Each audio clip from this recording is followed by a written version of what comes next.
Welcome everyone to the Daily Juice Podcast on the Betting Pros Network. I'm your host, Sean Second the Money Green. Give me a follow on Twitter at Sean T. Green.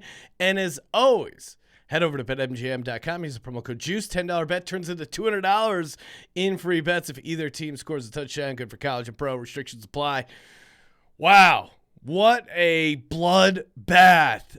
Just got taken back behind the woodshed. Me and the Patriots, really. I mean, I'm gonna blame a lot of people on this podcast. I'll take the blame up top, like a great leader. Hey, I could have done better.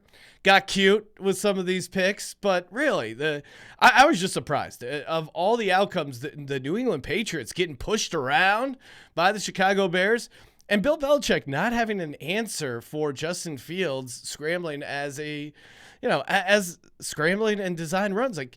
The Bears come in, you got to stop one thing, and that's Justin Fields running the ball. I don't know how they were not better equipped for that. Like, usually Belichick is so good figuring that stuff, especially some of the gimmicky stuff, figuring that out, and they just had no answer. You look at the quarterback situation for the Pats. I was hoping they would have started Bailey Zappi. They start Mac Jones. Then they make the switch to Bailey Zappi. It was hilarious when Lisa Saunders, maybe I pronounced her name wrong, but they did the halftime interview with Bill Belichick. He's like, yeah, part of the plan to what? Randomly start Mac Jones and then put in Bailey Zappi? And come on, dude. Hey, oh yeah, both are going to play in the second half. Like, who are you lying to? I'm sure the Bears prepared for both. Like, you're not fooling anyone. It's not like the Bears are watching the halftime report. I don't want to give them any edge. I'm Bill Belichick. It's like, all right, dude. Yeah, you have the same wins as George Halas. We think you're a good coach. You don't need to pretend to trick people. Whatever. That all aside, Bailey Zappi comes in, 2 quick touchdowns. You're thinking, all right, yeah, let's take this. We're going to get this cover. And then the Bears offense just didn't quit. Shout out to the Bears, man. They played a really good game. I've been riding the Bears, I feel like too much, and then they completely let me down last Thursday night, and then this Monday night they show up. I did not see them out physically in the New England Patriots. I really didn't. I completely shocked that they went in, non-conference road spot, really got up for this game, so shout out to the Bears. We're going to go through all the bloodbath of picks, get to some basketball, a little hockey in there.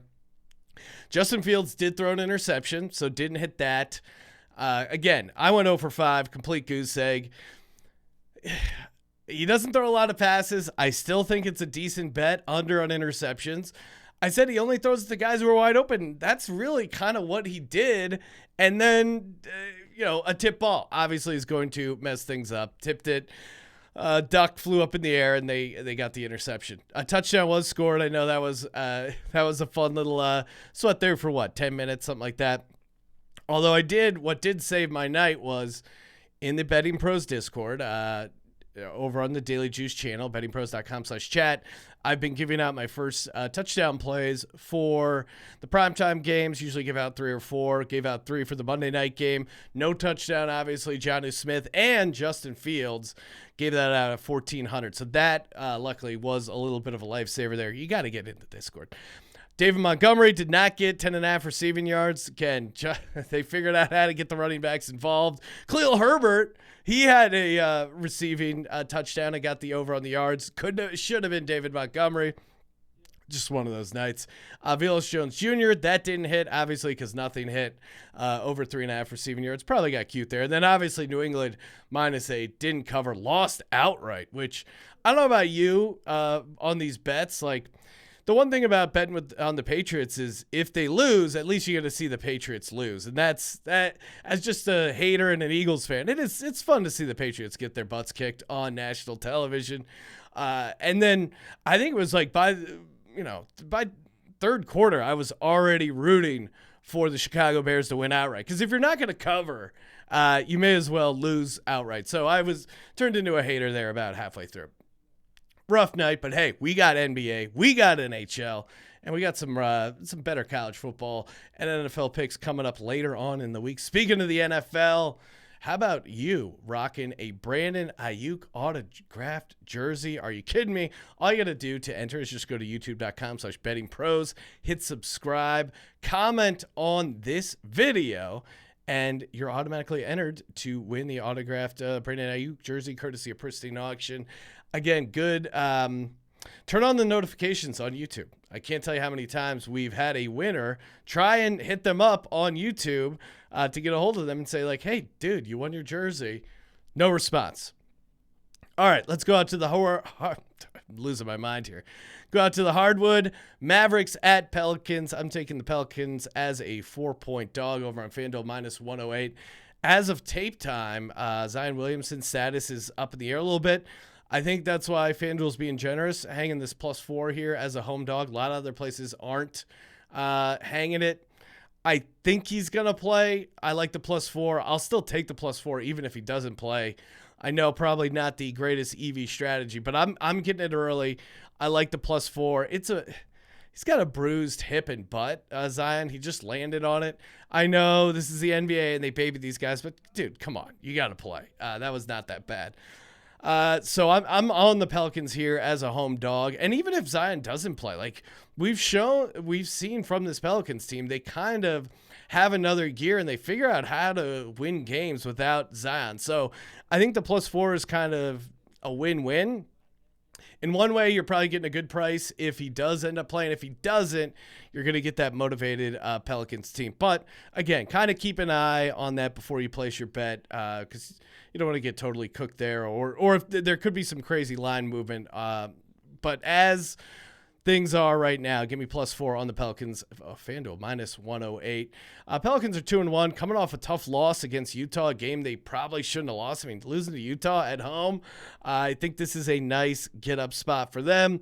And they're facing the Mavs, who just completely destroyed Memphis. I think they could be smelling themselves a little bit.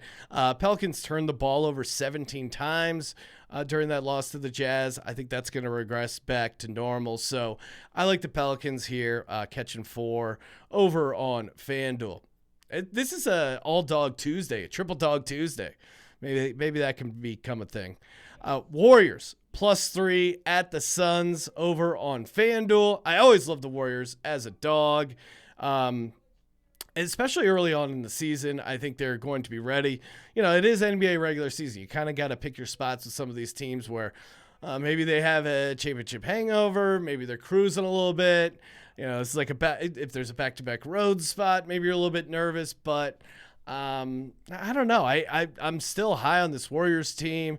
I think Steph is going to be motivated. He's going to be going toe-to-toe with Booker as far as who's the best shooter in the NBA. Obviously, it's Steph, but I think he's going to come in their focus, and the Warriors are dogs, so I don't think they're going to overlook this Suns team. And Warriors have been good ATS against the Suns. 4-1 ATS against the Suns last 5 games. Looks like all the money from what I'm seeing on the splits, everyone is piling on the Phoenix Suns. So love fading that action as well. So give me the Warriors +3. Last but not least, talking a little NHL hockey. Wild at the Canadiens. I'm taking the Canadiens straight up +160 on the money line. Get that over on DK. Canadians have been solid so far at home this season, 3-1 straight up. Wild are coming off an overtime loss on Saturday. They're going to be, this is game 2 of a 5-game road trip for the Wild. Canadians, again, it's the early part of the road trip. Maybe they overlook them a little bit. Really, this is just the Wild's defense has been really bad so far. Again, a lot of this data is early, small sample size, but they're allowing 5.4 goals per game. And, the Canadiens' problem in their losses have been putting up goals. So this is a get-right spot for them. I think they play pretty good defense against the Wild. To me, the price is just way too big for this Canadiens team as a home dog, +160. Give me the Montreal Canadiens, +160 on the money line. Give me the Warriors, +3 at the Suns. Give me the Pelicans, +4 over at home against the Mavericks. Those are over on FanDuel, and the Canadians over on DK. Hey, thank you guys for tuning in. Make sure you head over to BetMGM.com. Use the promo code JUICE. Bet $10, get $200 if either team scores a touchdown. Follow us on TikTok at Betting Pros. Follow me on Twitter at Sean T. Green. Check out my other show, Sports Gambling Podcast. Just released a College Football Picks podcast. And you guys know what to do. Subscribe, rate, and review. And as always, don't forget to let it Right.